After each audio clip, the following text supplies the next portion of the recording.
చూసుకుంటే మనం కూటమి ప్రభుత్వం బీచ్ షార్క్స్ కానీ మెరైన్ షార్క్స్ కానీ ప్రపోజల్ పెట్టడం అనేది చాలా బాధాకరమైన విషయం.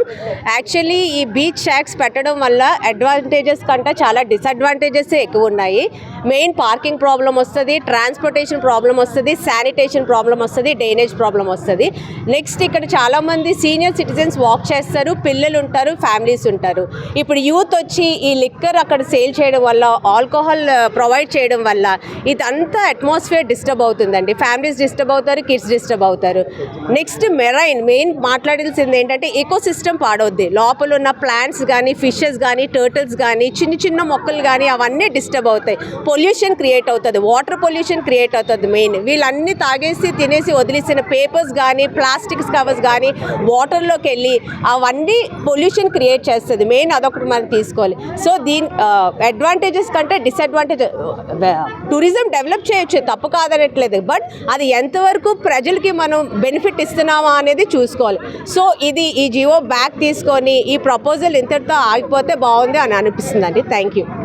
ఈరోజు వైఎస్ఆర్ కాంగ్రెస్ పార్టీ తరఫున వైఎస్ఆర్సీపీ విశాఖ మహిళలందరం కూడా వచ్చి రోడ్డు ఎక్కవలసిన పరిస్థితి వచ్చింది అంటే కేవలం కూటమి ప్రభుత్వం. ఈ కూటమి ప్రభుత్వం ఎన్ని రకాలుగా నాశనాలు చేస్తున్నాయో ప్రజలందరూ చూస్తున్నారు. పబ్లిక్గా ఫ్యామిలీస్ తోటి పబ్లిక్గా ఈ బీచ్లో తిరగాల్సిన ప్లేసుల్లోని మద్యం షాపులు పెట్టాలనుకోవడం ఎంత దౌర్భాగ్యం అది.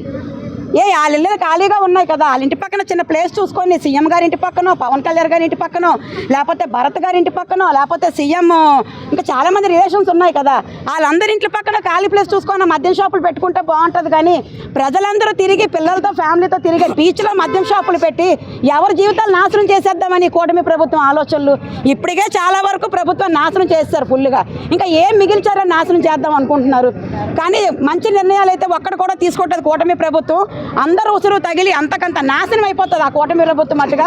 ఇంకెన్నాళ్ళు రానున్న రోజుల్లో జగన్మోహన్ రెడ్డి సీఎం అవుతారు, ఇలాంటి వాళ్ళందరికీ తాట తీస్తారు.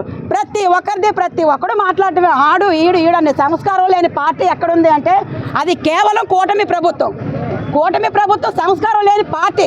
ఇంకా ఆడవాళ్ళు ఉన్నారంటే మాకంతా అని మాట్లాడిన వాళ్ళే తప్ప ఒక్కరితో కూడా మాలా వైసీపీ పార్టీలో ఉన్న నిజాయితీగా ఉన్న మాట్లాడే ఆడది కూటమి ప్రభుత్వంలో లేరు. వెనకాల మాట్లాడుకోవడం సత్తా కాదు, మాలాగా పబ్లిక్గా గట్టిగా నిజాయితీగా మాట్లాడేది ఆడది. నువ్వు ఆడదాని బ్రతుకులు బతికి కూడా ఒక ఆడదాన్ని కించపరిచే పార్టీ కూటమి పార్టీ. కూటమి పార్టీ ఎప్పుడైతే పోతుందో ప్రజలందరూ బాగుంటారు. ఈ రకంగా ఈ మద్యం షాపు వెంటనే ఆ జీవో వెనక్కి తీసుకోవాలని మనస్ఫూర్తి కోరుకుంటున్నాం.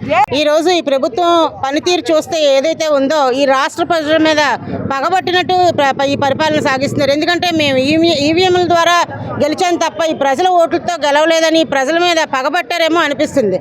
ఎందుకంటే ఈరోజు విశాఖ ఎంతో ప్రశాంతమైన నగరం, సిటీ ఆఫ్ డెస్టినీగా పిలుచుకునే విశాఖ నగరాన్ని ఈరోజు బారులుగా తయారు చేస్తున్నారంటే నిజంగా బీచ్కి వచ్చి మందు తాగేవాడు తిరిగి ఇంటికి వెళ్తాడో లేదో తెలియని పరిస్థితి. మందు ఎక్కువై అవతల బీచ్లోకైనా వెళ్ళిపోవచ్చు, లేకపోతే వచ్చిన వాహనాలను తీసి రోడ్డు మీద ఏ ప్రమాదమైనా జరగవచ్చు. అంటే ప్రజల మాన ప్రాణాలతో కూడా మీకు సంబంధం లేదనమాట. ఇక్కడ సేద తీరడానికి సాయంత్రం అయితే చాలామంది ఫ్యామిలీలు, ఆడపిల్లలు, ఫ్యామిలీ లేడీస్ కూడా వచ్చి ఒక అరగంట సేద తీరుతారు. అలాంటి వాళ్ళకి కూడా భద్రత లేకుండా పోతుంది.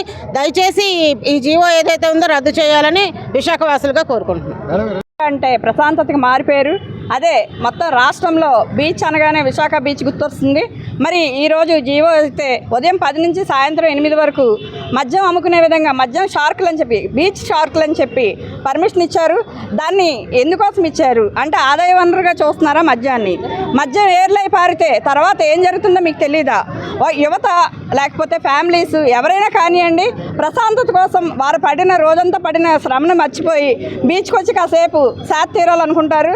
అలాంటి ప్రశాంతతను మీరు చెడగొట్టి మద్యం అమ్మి తాగించి ఏం చేద్దాం అనుకుంటున్నారు? ఒకవేళ ఇప్పటికే బీచ్లో కొన్నిసార్లు కొన్ని అగాయిత్యాలు చేస్తూ ఉన్నారు. కాలేజీ పిల్లలు వస్తారు, ఫ్యామిలీ వస్తారు, వారందరికీ మీరు భద్రత కల్పించాల్సింది పోయి విచ్చలవిడితనాన్ని నేర్పిస్తున్నారా?